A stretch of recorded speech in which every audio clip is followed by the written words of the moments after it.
Well, the theme of today's episode was supposed to be around a conversation around retain and release, giving advice to parents on this subject, probably mainly focused at older ages, because Daniel especially has had a lot of questions from comments from people that follow him.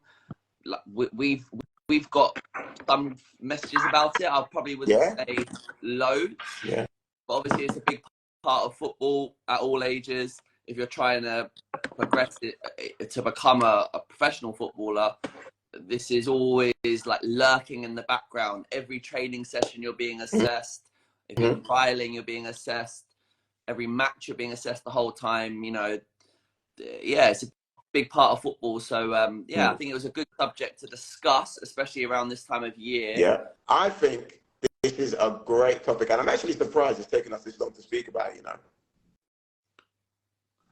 Well, I think we have spoken about it in parts, but I just don't think we've just focused a whole episode on it. Yeah, and that's my point. It's like it's insidious. Like it creeps into every conversation that we have, but we've never spoken specifically about it. So like, I'm actually really, really like excited about this topic, this conversation, because I think, you know, a lot of parents at that time are maybe looking to be consoled or looking for an out instead of maybe the cold hard truth. So it'd be interesting because like I said, the further we delve into this, the more nuanced the topic can become, but also I think it's one of those things that you have to be, it is pretty black or white when it comes to, you know, retain release in terms of, you know, well, whether you're getting retain or release. You never re-sign for a club again. So what are your experiences with retain and release, Sean, like whether as a player or a scout or a coach? Yeah, so as we're starting to discuss this conversation, I'm thinking like, where do you start in the conversation? Because earlier on today, I've been at an event like for the local club that I partner with in my local area. I'm connected to Kingston Town. So part of our responsibility is to provide that club with 3 little grassroots teams every season. It's what we make footballers do. We do it with like 50 clubs all across the UK. So for me locally, that's the one I'm connected to. So we've invited down all the little under 6 players. We had about 30 players there today, and they're training in this session, and they're just kind of like just in their warm-up, oblivious to what is going on. I think the parents haven't really explained them that, look, some of you might not get selected to be in a team from today. You know, this is what we're doing. We're picking A team, B team, C team for next season's under 7s. Starting then, you know, it's relaxed, it's casual, but you don't want to put pressure on the kids. But at the same time, some kids are going to go and play in a higher league because that's good for them and they're ready for that. They're maybe early developers. They maybe practiced a lot for whatever reasons. Other kids are more at a development stage, so they'll go in a lower league. Anyway, so at under 6, it's starting. Some kids are getting picked for a team and others are not. And yeah, I was kind of like in a nice way communicating this to the kids because I wanted to try and lift their energy. I wanted to get them try and like learn this process, but in a non-pressure way. But there's a little bit of like kind of healthy pressure at the same time. So anyway, that's like in its earliest form. But then it then gets all super serious once you've got players now who are messaging Dan, and that's where it's like, oh, will I get my scholar? Will we get a pro? Will we get really, you know, all that kind of thing. So yeah, I mean, that's my kind of like early kind of how I'd like touch onto this subject maybe from the get-go. Yeah, I think it's important to state that retain and release is something that happens from the beginning to the end of your career. It doesn't stop when you become a professional football player. Retain and release is part of professional football. So I've been released from clubs and then got a contract elsewhere. I've run my contract down and not been offered a new one and gone elsewhere. I've been offered contracts that I wasn't willing to take and had to find another club. So I think it's really important to stipulate that, like, retain and release is part of the process of being a professional footballer. You know, very few players start at an academy and finish their career at that club. Like, you know, Ryan Giggs, Gary Neville, um, I don't even know. I don't know if you can think of any off the top of your head. I'm sure there's some really obvious ones I'm missing. Jamie Carragher. Jamie Carragher. Even the likes of, like, you know, like Frank Lampard didn't start at Chelsea and he didn't end at Chelsea. You know, Steven Gerrard didn't end at Liverpool. So it's like that, yeah, Scholes. So it's like even a lot of the Saka's Beardsley. Saka hasn't finished his career yet. So Matt Le Tissier. Gerrard doesn't count because Gerrard went to America to play after he didn't finish his career at Liverpool. Even like Shearer, he's a Newcastle legend. He's a Geordie boy. Like, he didn't start at Newcastle. Do you know what I mean? He was at Blackburn and then he got the move to Newcastle. So it's like, I think it's really important to understand that outside of everything around it being really, really hard to become a professional football player, if you then put on the likelihood of, like, you starting and staying at one club for the entirety of your career, like, we're talking astronomical, like, numbers in terms of, like, probability, different managers, different ownership, different coaches, different, like, so like I said, like, retain and release happens through all the process gone.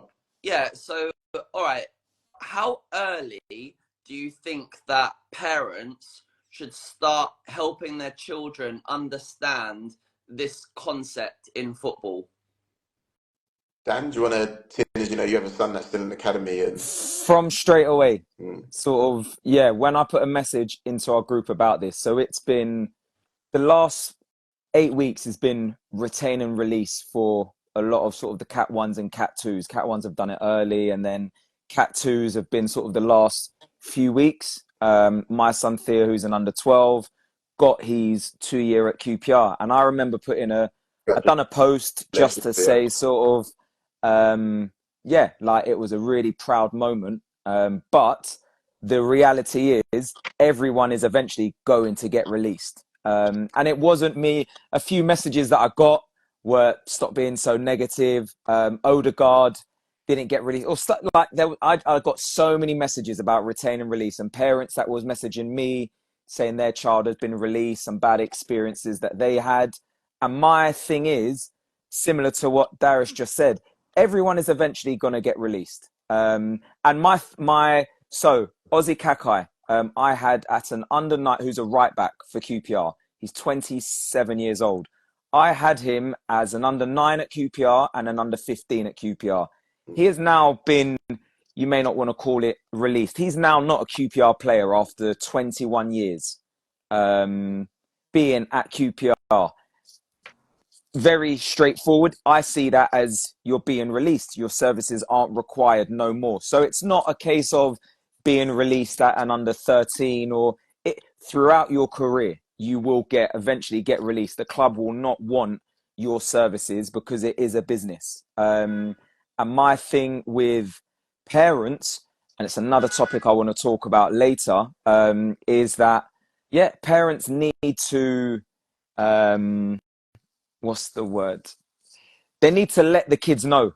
There needs to be some tough love and being realistic when it comes to football. What you're getting from it. Get the enjoyment from it. Go on, Sean. Like, I've heard this phrase used a lot, that at some point you're going to get exited, you're going to get released. But then, yeah, we have just given quite a few examples. Phil Foden is another one we didn't mention. You will give out less than 5%. We don't know. You will say less than 5% of the whole professional football community is what you're saying the exceptional talents. Like, if a club may have 2 or 3, and these are Cat 1s, realistically Cat 1s. Fine. But then to have a statement that say you will get released at some point, well, that's not necessarily factually true for everyone. Well, I mean, okay. Well, let's put it this way. Let's slightly change that statement. How many players do you think leave the game on their own terms? And how many? A tiny percentage. Right. So so we're saying tiny percentage. Therefore, we're talking the minority, Yeah. not the majority. We're Yeah. talking the minority, right? Whether that's injury or inability to perform at that level. So then what you end up doing is signing, for a lesser club and a lesser club until either you get tired of it or your body breaks down, or both. So, and obviously you mentioned Foden, but Foden's career is not done yet. It's only really just started, so we don't know what may or may not happen with Foden. But the likelihood, the overwhelming likelihood is that 95% of people are going to say, and I'm probably being Probably more than that. You're being right. So I'm generous. being cautious with that. I'm being cautious with saying 95% of people will be released or let go or not offered a contract at some club at some point in time. So this isn't like, it's not fear mongering. It is a fact. Do you know what I mean? Yeah. So it's like, this isn't about like scaring people. No. It's just a fact. But then, And the issue, go on, Sean. So my initial question was, how early do you introduce this to the child? Mm-hmm. Because some might say that it could be extremely like negative for the child to understand those statistics. And imagine like every time they got in the car, the parents said, you know that 99% of kids get released, right? You're going to get released at some point. Right. And this is, oh my God, I'm going to get released. Like, that doesn't sound healthy. This is where, as a parent, if you're fortunate enough for your son or daughter to be in an academy, you have to understand as a parent, and you have to communicate to your child in their language that this is a business. Football at an academy level is a business in terms of, it's not a soccer school. You're not there for free. You don't pay and play. The best will get retained. The weakest, in the club's opinion, will get released. And they will learn this from the end of under nines. When they do retain and release, they'll learn this in pre-academy. We had this. Yeah, and we had this when Theo was at Chelsea. I knew he wasn't good enough. And I pulled him away before you guys had the chance to send me that letter. The issue is there's so many parents. I pulled him away because I knew he wasn't good enough. He wasn't bothered about being there, and he was a session killer. But there's so many parents that will hold on to it, keep their child there, instead of letting them be there for the experience, for the exposure, for the opportunity. They're letting them be there, still feeding them with the dreams that you can still do it. You just need to be realistic. It starts from pre-academy. Even not even at academy level as well, grassroots, when you have a local team that has a blue, red, yellow and white team, and they've got the tiers. It's just the information that parents need to understand, how restricted it is for the clubs. So some parents are seeing it as, I wasn't sure if he was going to be released or not. A lot of parents are blind parents. And I mean, I don't mean that disrespectfully, but I see it when I used to do my one-on-one with younger kids, or when a parent's telling me something and I'll speak to the head of recruitment or a scout. What the parent is telling me about what their child is completely different to what the coach is telling me. And this is just the horrible side of football, but it is a business. Yeah. Darius, have you got another point? No, go on, you go. Okay. Because, I wanted to give some advice, because I was being extreme a moment ago, because I was just kind of like trying to say, all right, well, is that what you should do? Fully well knowing that that's not what you should do. But I guess that if I was giving advice to a parent, I would say, like, help the child understand that some kids get signed on. There are a limited number of spaces at each club. I would try and help them understand that for their grassroots team, there's limited spaces. For an academy, they're going to sign maybe 18 players, and they're competing for one of 18 players. And I would maybe like break down the goals as well, so it's not like that it's super daunting. I'd say, look, let's say they're going in as an under 6. You say, you look, you know, you're going to this place, this pre-academy, and we hope that you're going to have fun. You're going to try your best. And if you keep doing well, maybe you'll get to go to the academy to do some festivals with some of the other talented children. And that's what you should keep working towards at the moment. And then when those happen, then you then say the next goal, which is that if they did well at that festival where all the advanced kids go, maybe they would get selected to start getting into an advanced group. And I suppose like helping the kids understand the goal that's in front of them without and help them understand that there is stuff, but also comforting, like let them know that, look, if it doesn't work out at this club, don't worry, like we keep going, like we keep working on your game. We love football, we practice all the time, and if you don't get selected at the moment, it might just be there's a problem in your game that we need to work on and correct, and once we've corrected that, then we go and try again. I think that probably wants to be like the way you do it at younger ages. I guess we're going to have a conversation as you start getting older, but probably like similar stuff would happen even as you get older. I don't know what your views are on that, guys. So let me be more heavy-handed with what you said, Sean, because you put it in a really polite, like considerate way. Let me be heavy-handed about it. We have all coached grassroots, and you currently coach grassroots, Sean, right? Yeah. When I was coaching my son's team for Old Isleworths, under 6, I had to stop games because parents and other managers getting overzealous about the game itself. Ref, what a rubbish decision. Oh, that's no good. Don't pass him the ball. Like, pass him. What are you doing? As soon as a child steps on a football pitch and you put opposition against them, it becomes competition. And the adults that are watching can't help but buy into that competition, right? And I'm generalizing because there are parents that obviously can chill, look from the side. So forget whether you believe academies are doing retain and release too early or whether they're doing it in the right way or not. As a parent, if you can honestly say, there's times you're not stood on the sideline thinking, please don't pass to him, or why are they bringing him on? He's not going to do anything. Or, no, just keep that kid on because he's going to win us the game. If you can honestly sit there and say that I've never, ever had that thought, right, then you're the exception to the rule. And I say that to say, if that's happening at grassroots level, as we start to funnel and the players become better and the stakes rise, why would we not have the same types of ramifications on that in that scenario? So I say that to say, like you said, we have it everywhere. We have it at grassroots. Grassroots games get mental.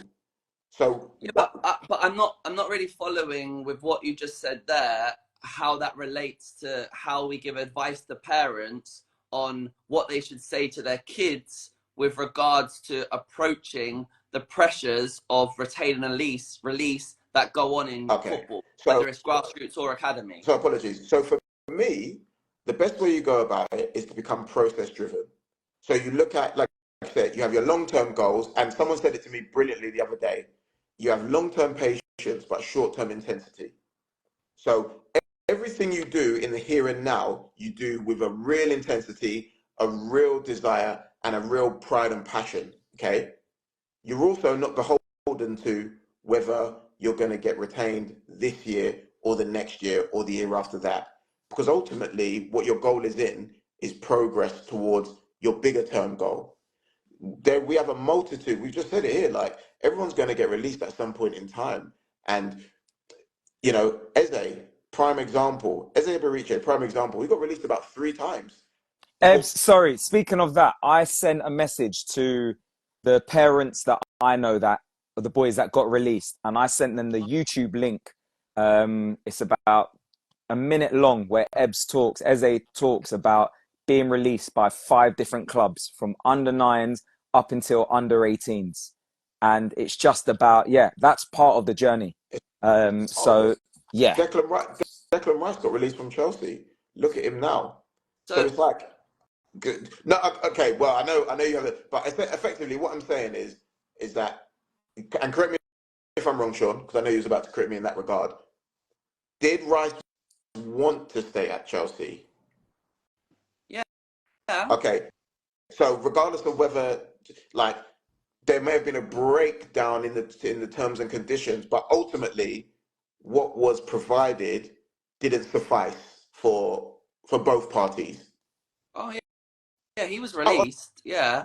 okay. Yeah. Then, No, so, I wasn't going to correct you on that. oh, I okay. was going to just challenge to say that I don't see how, with what you're talking about, process driven, I felt like that was what I was trying to say with the kid who is coming into pre-academy, and the parent is trying to help the kid understand that there is retain and release going on within this structure, and you're entering this world, and how we go about doing that. And from, in my opinion, what you want for the child is that they are training as hard as they can possibly train in every training session they do, and they're practicing as much as they can, and you're motivating that child with carrot and stick, like, kind of thing, where ideally it's the love of the game and the passion for the game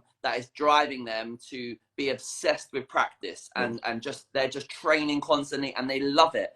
And then, well, if that's there, you haven't really got to say too much around the pressures. You know, it is what it is. Make them understand it. Just help them understand that, look, this might not go your way. You can train all you want, but it doesn't mean that things are going to go your way.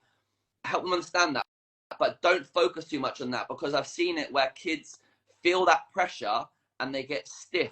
Like Alfie Gilchrist, like when I think about him coming back to QPR, because initially he come into QPR pre-academy, Chelsea found him, and this was when I wasn't working for Chelsea, and then he went there, and at that time, to be fair, it didn't suit him, and he kind of got a bit broken, and the pressures of the place and the pressures, he came back a broken player, and we had to really, really nurture him at QPR and build him back up and all that kind of thing.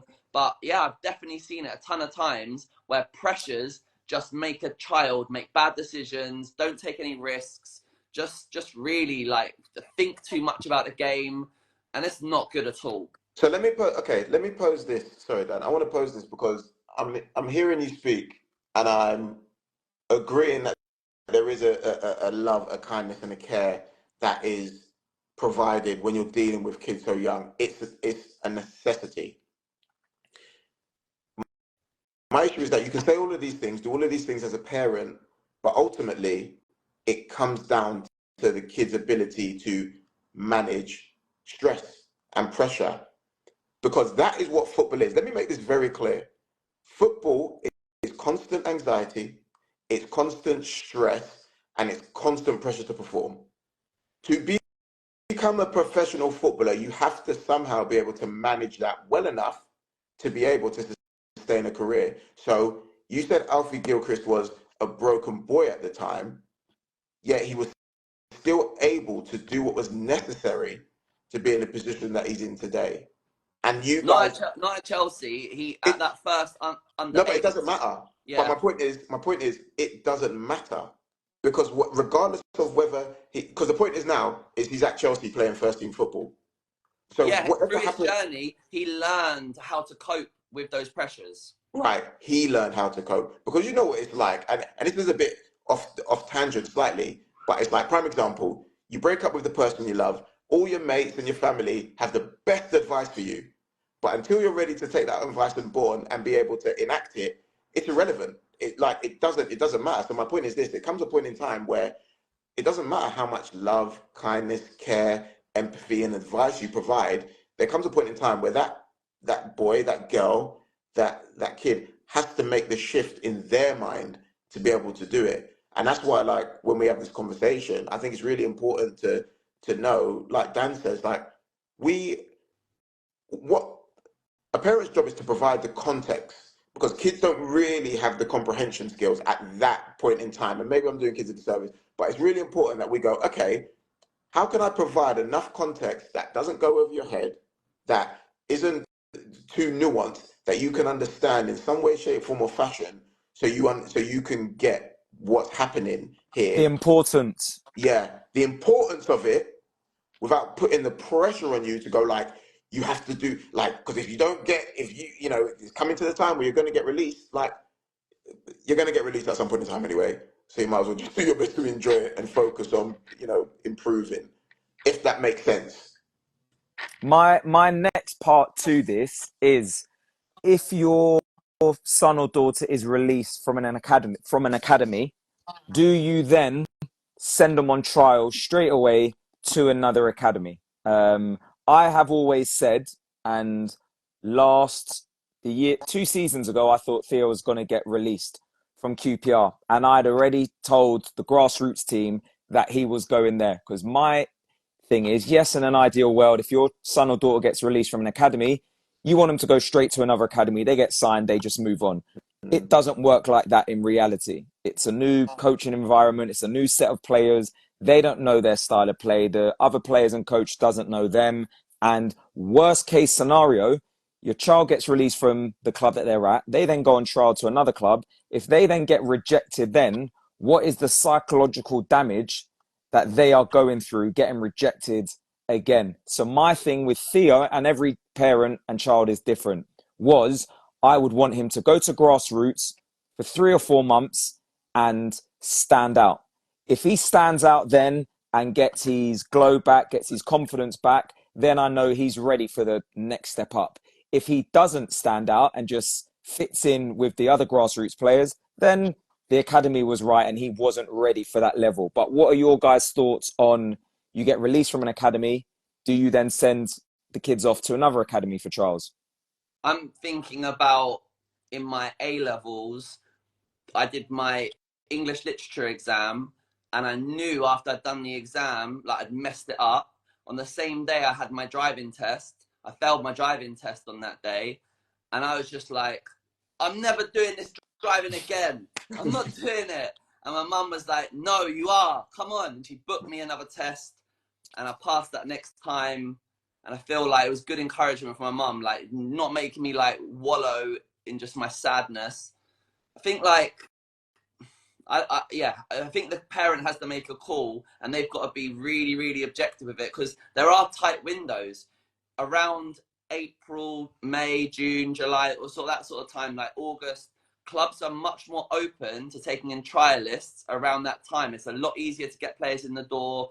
There are windows there, so there is a bit of a merry-go-round. You might get released, and if the parent feels it, it's like, no, that club was stupid. The player is a quality player, and there are experiences where that's happened. But I do also recognize what you're saying, Dan. There are other times where the parents are just forcing it. The kid blatantly is struggling. There's blatantly reasons why the academy have like let them go, and they just need to go away and grassroots, find their love, correct that problem that is why they got released, and then go back. So yeah, I couldn't say that it's a one-size-fits-all approach. I think like it's interesting you saying that, Dan, because as you were saying that, like I was thinking, like it just raised a kind of another question in my head. Before I ask the question, I just want to say, Sean, the reason why your analogy was terrible, okay, is because when you're doing a test, you just have to get a certain grade. Whereas, like, as you know, when you're going into an academy, you have to be better than what we currently have. So it's like 45 is a pass.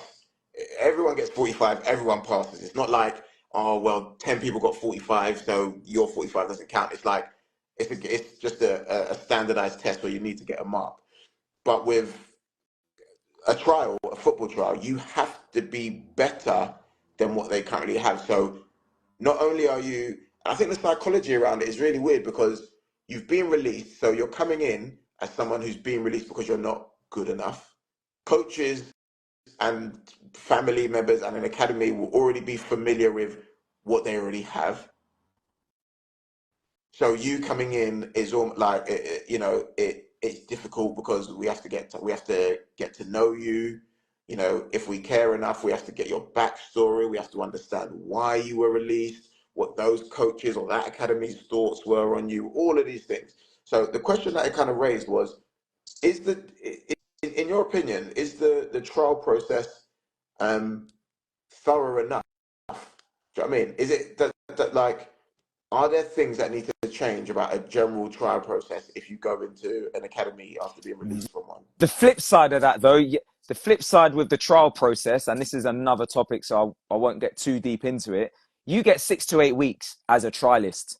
I have seen at a club, after 2 weeks, I know a player isn't good enough. They're not at that level, but they then have to stay there for 6 weeks. The coach in you is going to be like, after 2 or 3 weeks, you can see they can change. They might find their feet. But there are some exceptions where you know straight away, this player isn't good enough. So go on, Sean. Just to correct you on that, because you are right that once someone signs for an official trial, they are guaranteed to get 8 weeks. But there are filter processes that mean that you have trials where you don't get 8 weeks. Like, for instance, clubs will hold talent ID events. So let's say, like at Chelsea, this is going to go on in the summer, where all the scouts are currently scouting all these tournaments. They've been like identifying players, and they've been like saying like, all right, who are the best players? And so then we have like a summer ID event where scouts, and we've got like, let's say 50, 60 scouts across London. They're going to send in the best of grassroots across all the different age groups. They all come together at Cobham, let's say for an under 13s day, and it's like 2 hours of games. That's it. You've got to stand out in those 2 hours to then get invited to the next one, and then you do well at the next one. Then you might get a 8-week trial, but even then it might not be an 8-week trial. After those 2 summer ID events, you might get invited into the IRP, which is the Integrational Regional Program, I think it stands for. And in that environment, that's kind of like the best of what Chelsea have got outside the academy. And then you might be in there for a good while, and then you then get your 8-week trial. So clubs, because it's so expensive to have trials, they are reticent to bring players straight in. That's what they used to do in the old days, and that doesn't happen so much anymore. Can you talk about when the best time to come in on trial is, Sean? Because you kind of alluded to it when you were saying like there's a window. So if I'm a parent whose child's being released, like what times are the best times to give my child the best possible opportunity to maybe sign for another academy? I need to interrupt the podcast one more time. Did you know that We Make Footballers is a franchise business? We began franchising in 2015, and we now have over 60 franchises in operation across the UK, Dubai, and US, serving over 10,000 players. If you are a talented coach but don't want to start your own coaching business alone, visit franchisewmf.com to find out how We Make Footballers can help you operate a successful football coaching company. Yeah, that's a good question. So I think at like, let's say under 14, because they get the 2-year contracts. So then what can happen is that a player through that, I want to say like under 14 season, they know they've got another year on their contract, but things are not going well. And it might be around Christmas that the club bring the parent and family in and say, look, if you want to go, you can go. We'll let you leave, and you've got time to go and find another club. And then they'll offer early release. Yeah. And so it means that they still get some time training with the academy, but then they then got the opportunity to go and start having conversations. And then that's where like the club will then go, the parents will go and reach out to other like academies and so on. It's a hard process, and that's why like you've got to, as a parent, you've got to keep your network strong, because if you do like drop out the academy you're at, you want to be able to go and like reach out to a scout, and then it might be that club just happened to have a space in their left side position, because maybe a kid in that age group has got injured, or maybe they've moved up to the older age group, so your child's age group can get in that position at that club. So you've got to be sending messages, you've got to be like trying to kind of being a bit busy without breaking any rules. It's not so that's in regards to your question around the timing. I think having those, because because it's down to the club. Like, you can't necessarily say, oh, this is the perfect time, but I would say that, yeah, the end of a season after April, that's where there's been a load of releases that have happened. So that's probably a great time between April through to September. That's probably like the optimal time. And where, like you said about, obviously, you know, your network and whatnot, but let's just say you're outside the loop. Let's say you're someone that's never been in an academy, because obviously, like, all of us get inundated with questions about, you know, my son or daughter plays grassroots, like, how do they get a trial for an academy? So, how do they what is the best way to go about getting a trial at an academy if you've never been in the academy system? Where do scouts tend to be? Can I butt in there with this one? So Sean can give the official sort of club route, but in terms of for any parents that have children that they want to get looked at, it's sending an email to the club does not work. Having clips does not work if you've not been in the academy system. But I would always recommend, every football club has a community department, a trust where they run after school clubs, half terms, advanced development programs, ADPs, and then obviously the academies run their own center of excellence. If you cannot get into the academy center of excellence because you don't have a contact there, I would always recommend going through the community department, going through their courses, their programs. And if your child is talented, they have a pyramid system. They will then signpost you or recommend you to their pathway, which is then going to be their advanced program or their center of excellence. You do have to pay for the community trust programs, but in terms of for someone at a professional club to see you, if you have no contacts, if you have no idea, I always recommend the community departments. But Sean will obviously know the official routes through the club's academy. Yeah, well, like, the way that, like, my brain will sort of kind of like respond to the way that you gave that question, Darius. I'm thinking in age group categories in the way that I'd like respond. So depending if your child is in the pre-academy age, and that's the age that I predominantly scout for, that's the easiest time to get into a club, because... So what age is that? Sorry, pre-academy is reception, year 1, year 2, year 3 at school. So in those age groups, no professional club can sign a player until halfway through year 3 at school. Under 8. Exactly. But yeah, pretty much anything below under 9 is non-contract. Anyone can go anywhere, and that's where the most scouts are in the reality of England. That's where everyone's looking, because the theory is that you get players in at those ages, and the way that the brain is, that's where the child it's easy to like get them playing how you want them to play, and there's enough like raw potential. Whether people agree with it or not, that's what's going on. And the majority of players that are going through now that are becoming professionals, they're starting at these clubs from under 8s.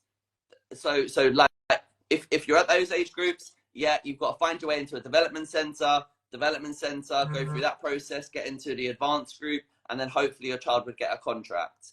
And that's pretty straightforward.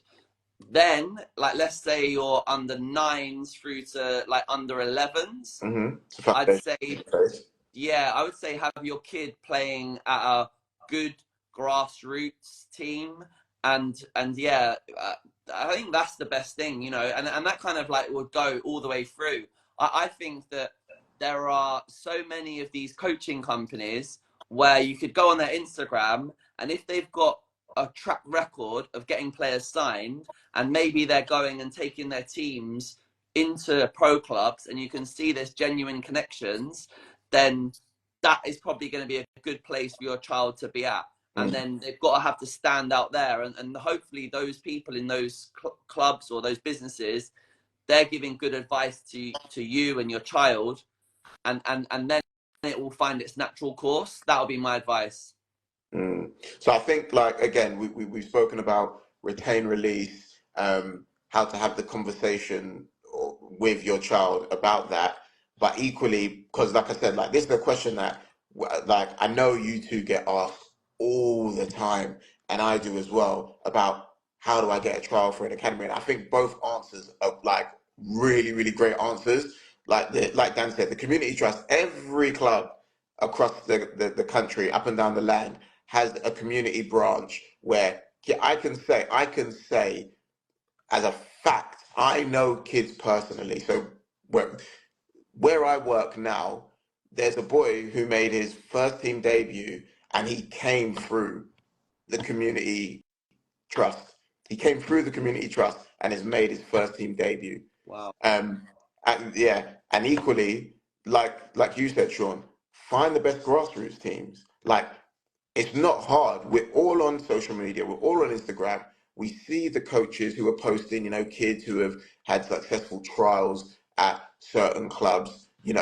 We know of big grassroots teams, even if we've never, frequented them ourselves. So go and see if you can get into their first team. Because as you said, like, these teams are going into academies, they're playing showcase games, they're putting kids in front of the necessary people to make the decisions, or have the power to make the decisions that you're looking for with your child. So like me personally, like, if a parent doesn't get anything from what you two said, then they're not serious, because those are two phenomenal answers, I think. And if there's another way around it, then please inform us. But those two ways in particular are two phenomenal ways, I think. So you don't have to ask Dan and Sean anymore. Watch this program Sundays 7 to 8, and you get all the information you need. Yeah, and like, it's the feet do the talking.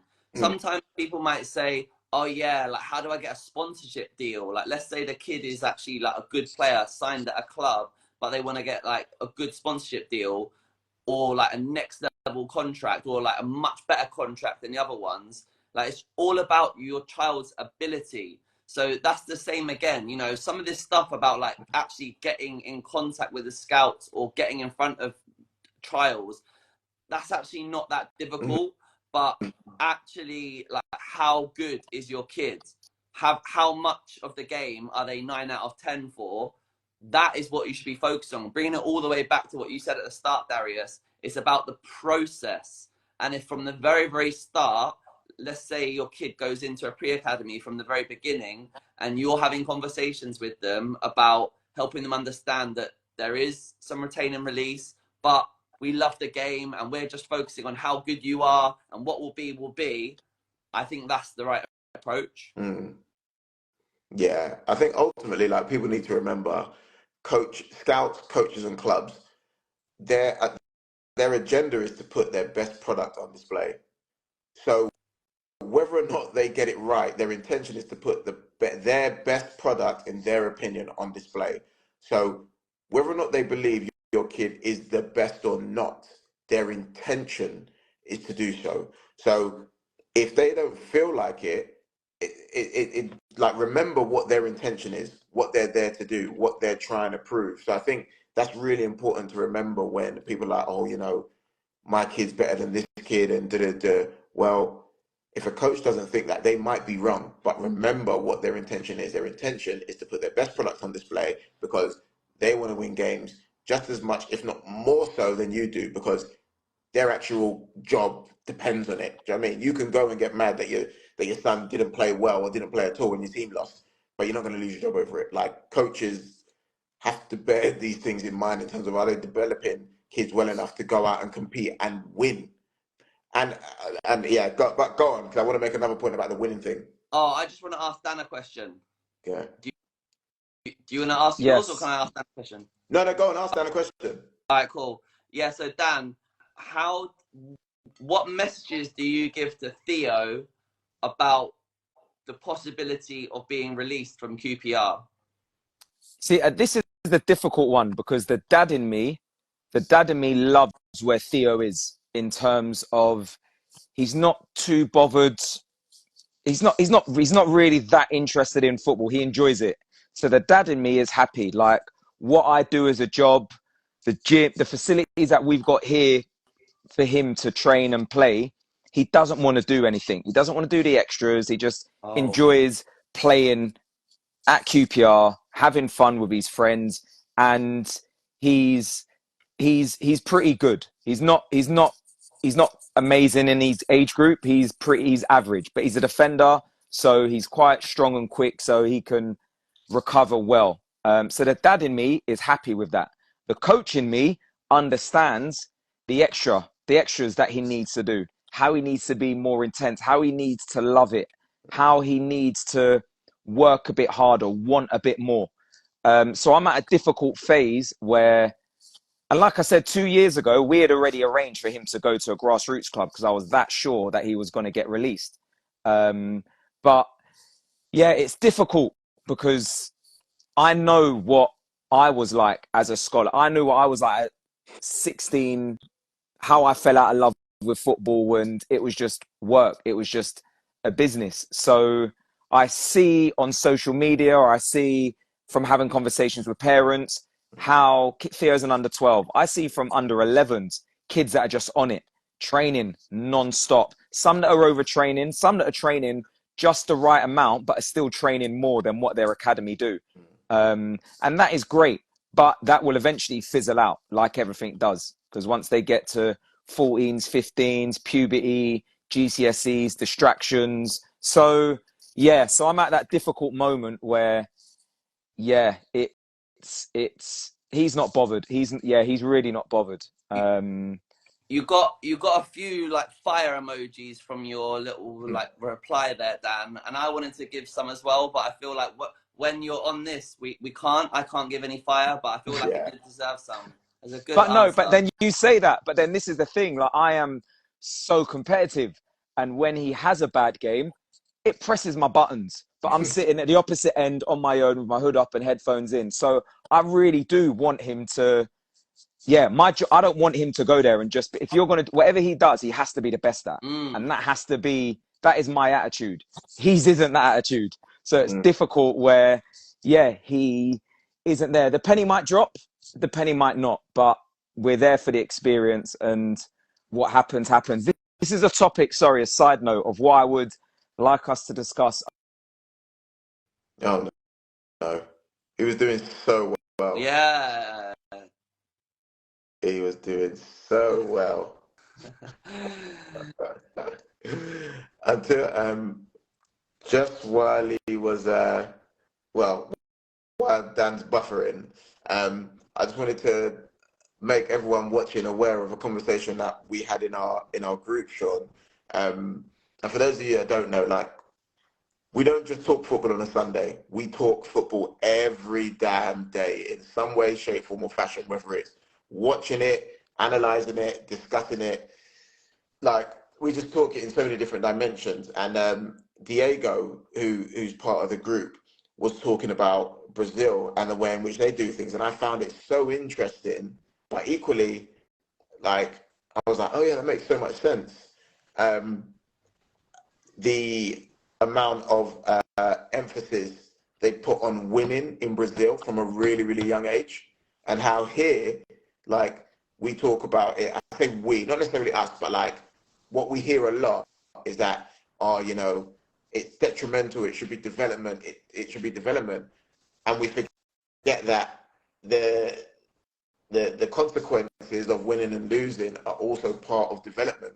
And maybe, these kids in Brazil, they're getting their feet put to the fire so much younger that by the time they go from pre-academy to, foundation phase, youth development phase, professional development phase, it's like they are they've really like sharpened that keen edge, that edge of theirs, because competition and winning has been a massive part of like their development. So I just thought it was like a really interesting point, because we always talk about, it shouldn't be about winning, it should be development. But actually, yes.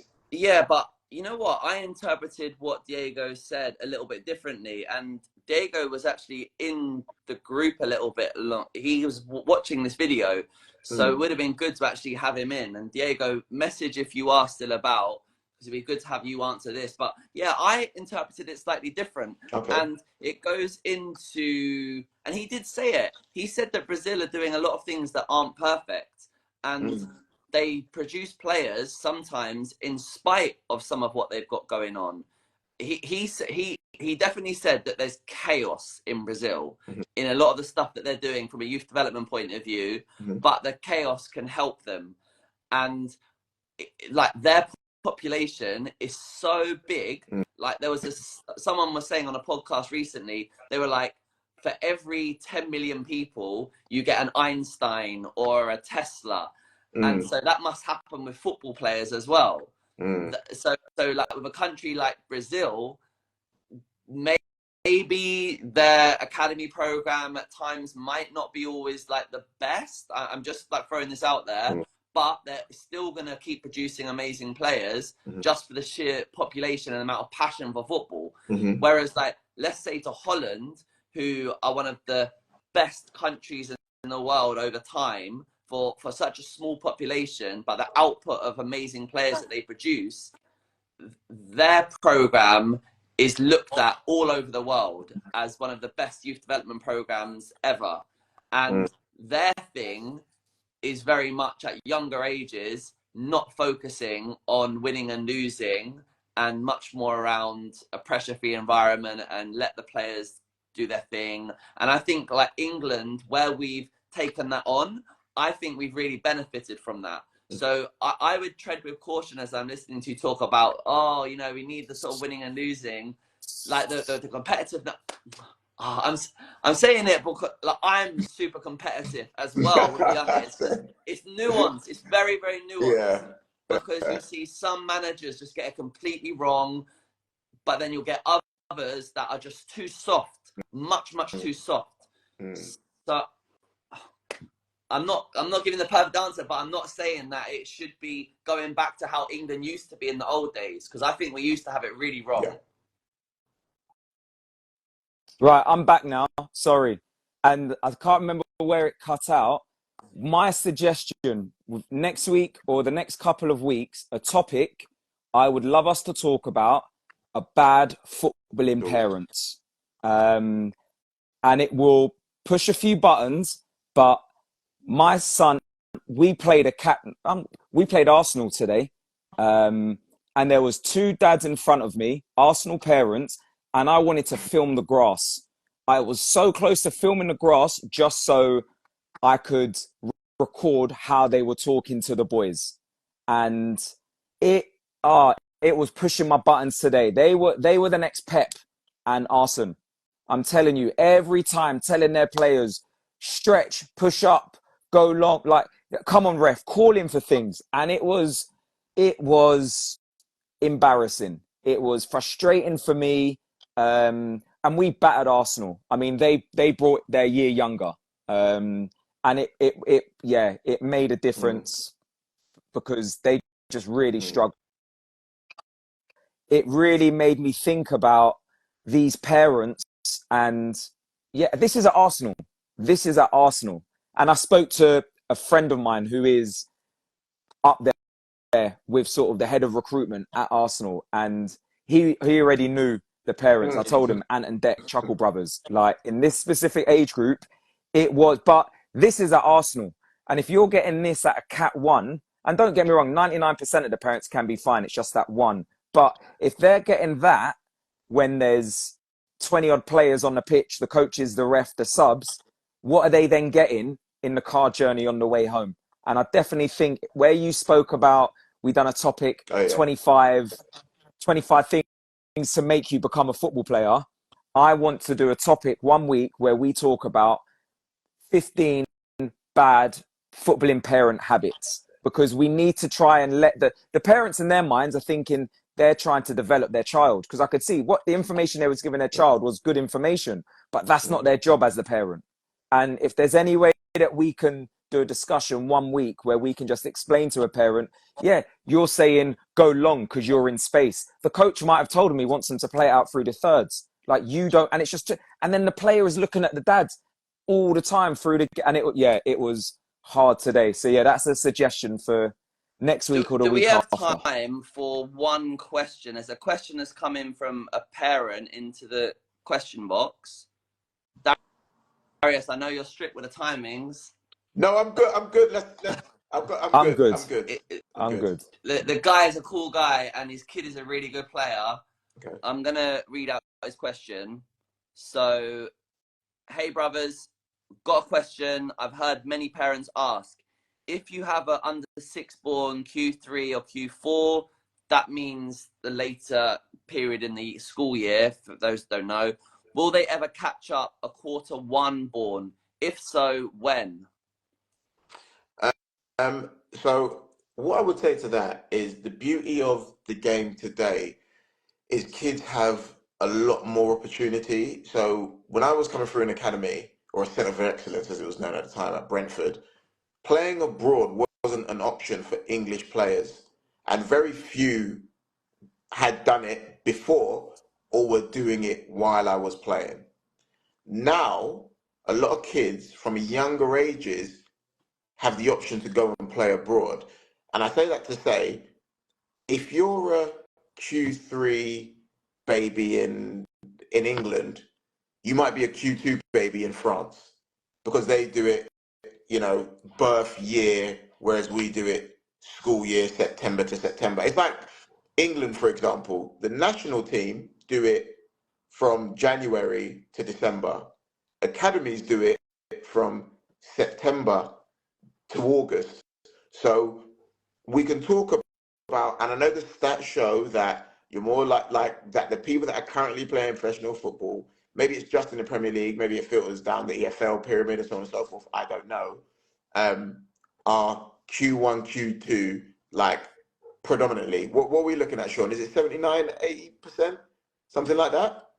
So listen, so numbers Yeah. don't lie, but equally numbers are just a reflection of what is happening, right? It isn't a it isn't damning evidence to suggest how things should be done. It simply outlays like what is happening. So I say that to say the whole like Q thing, and I joke with my missus. It's like I'm saying to her that there's only certain months we can conceive in because I need this Q1, Q2 baby. Even I've got caught up in the fascination of Q1 and Q2. But you know, yeah. sorry, Darius, like just on it, when we did the episode that looked into this subject and we spoke to this consultant, started to understand that CEOs in the top S&P 500 companies, yeah, It's not exactly, just in football. Q1, Q2, like the kids in the class, like more kids have ADHD who are Q3, Q4. They get diagnosed with it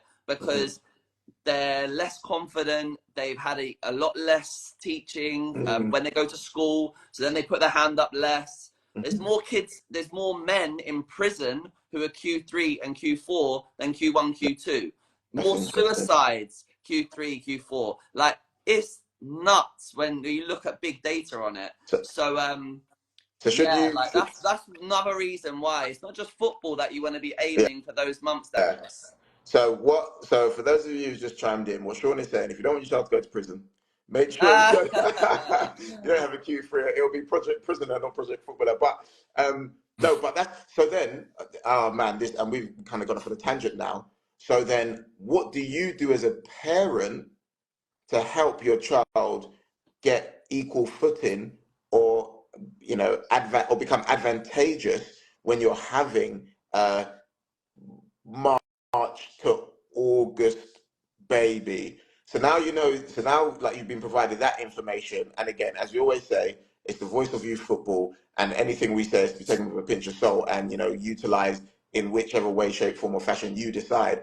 But like that's a key amount of information, and out of everything like we may have said tonight or previously, it's like what I'm hearing being said is that if you want your child to have the best possible opportunity in life, if they're born in Q3 or Q4, there's certain things you will have to do as a parent to facilitate the acceleration of their growth, and you can't look to academies and schools to do that work for you.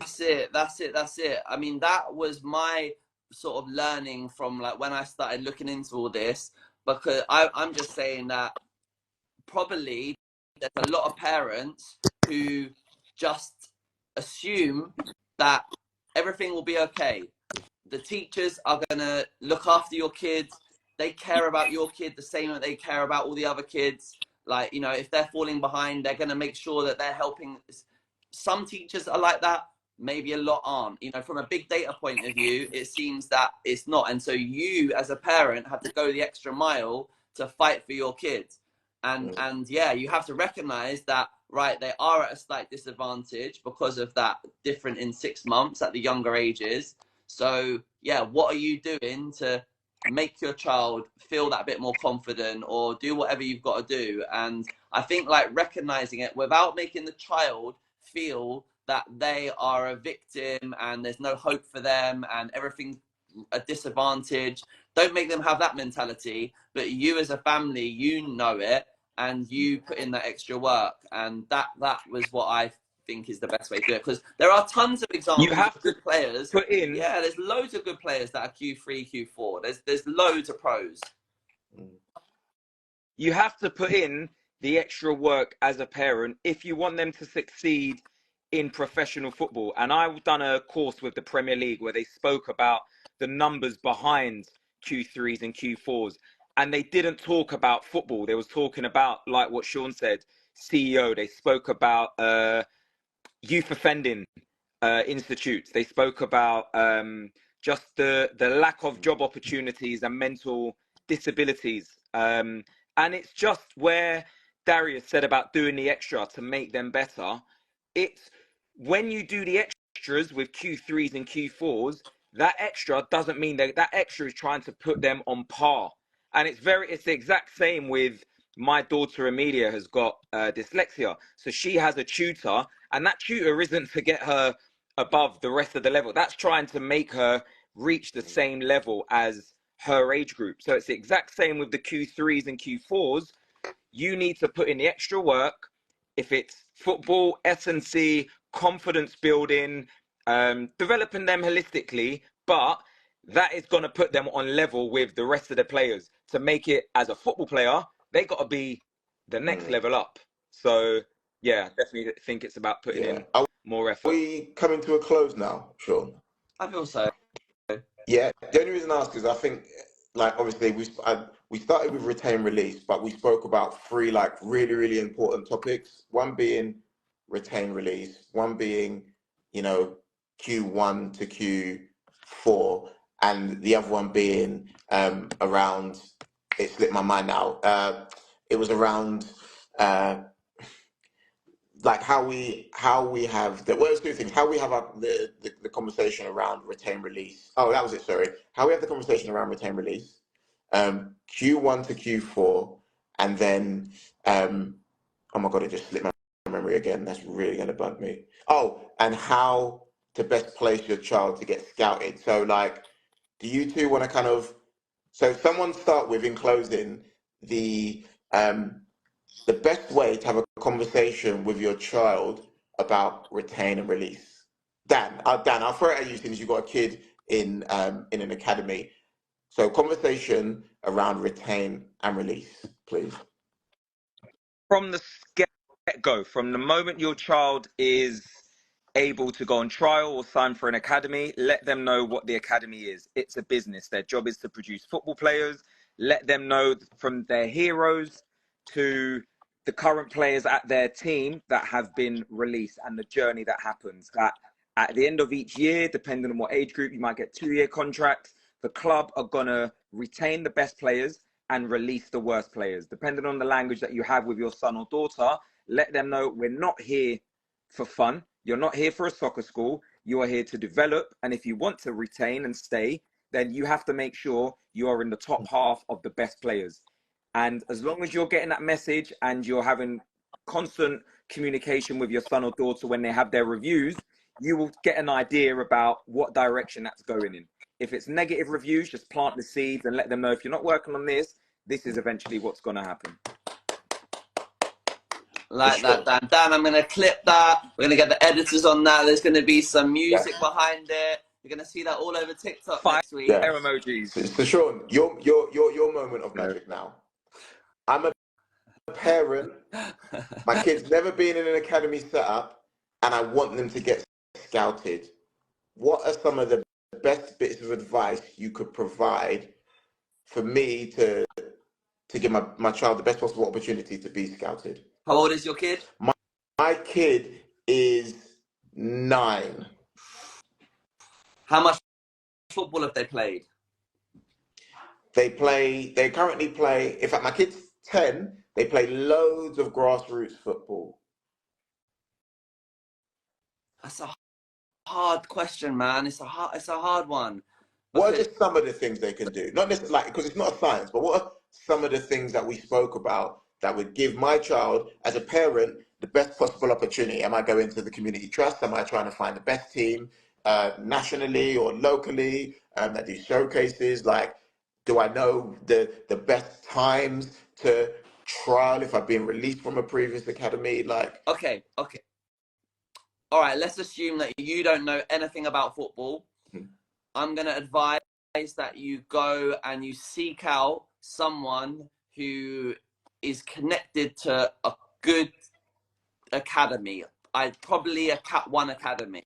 And this person has a high reputation and has got a proven track record of helping kids get to pro clubs. So now you're going to connect with that person and they are going to be able to give you really honest, good advice about where your kid is at and what their strengths and weaknesses are. Generally, and this is normally based off the physical profile of the child, if they're small physically or they struggle athletically, maybe their superpower is going to be their technique and their game understanding. And then this person is going to give you a program on what they think they need to work on. And then it might be the other end of the spectrum where they're super athlete, but maybe they're raw technically. So again, this person should be able to give you some guidance of like what type of program you've got to be working on. Fix the program and understand where your child is at and get a clear plan. And then there should then be a timeline of how you can get into a pro club off the back of that. That'd be my advice. Okay. Darius, what's your topic? Well, again, I wanted to give the floor to you both, actually, just in terms of Q1 to Q4, because like I said, out of everything we've spoken about tonight, like I feel like for me that's been the most powerful and profound bit of information that I've definitely taken on board, irrespective of sport. So I want to give it to the floor. My child is Q3, Q4. What are academies doing to make sure that my kid has the best possible opportunity? Or is that the wrong attitude? This is a whole nother topic. We're going to do a whole nother podcast. We were just concluding, Darius. But conclude, because we spoke about it. So I'm saying, what should a parent who has a Q3, Q4 child be doing? In 30 seconds, very quickly, academies understand what Q3s and Q4s are like, if their players are going to be late developers. Academies have seen hundreds of thousands of players, so you have to trust the process. A player is not going to get released because they're a Q3 or a Q4. Academies will make sure they've done their research, they know the technical, the 4-corner module, they'll make sure they tick all the boxes. If they don't tick all the boxes, that's why they're getting released. They will never get released because they're a Q3, Q4. It just means they have to try a bit harder. And are there things and as parents, should we be looking to make sure that we are doing the extra added bits to give our child the best possible opportunity to get a foothold and at least have a level playing field? Always. I have a conversation with someone the other day. Regardless. It's as much about the parents' hunger for the child to make it as a footballer as it is for the child. And can you just confirm again, Q1s, Q2s, Q3s, Q4s, for those listeners that don't know what they are? Q1 is September through to December. Q2 is January through to April. Q3 is April through to June. And then Q4 is July to August. I think I kind of got that a bit wrong, but roughly. It's just September to September, guys. Do you know what I mean? So, like I said, September, October, November. Then you have December, January, February. Then you have March, April, May. Then you have June, July, August. So just in simplest form, parents, it's literally September to August. And the, I mean, September to September, but the pressure got to me. Okay, I'm not the most intelligent, so I'm used to counting on hands. So that's why I always use hands. There we go. Same time next week, guys. Nice one. Well done. Cheers, guys. See you. Bye. Cheers, guys. Thank you. Have a good week. Bye-bye.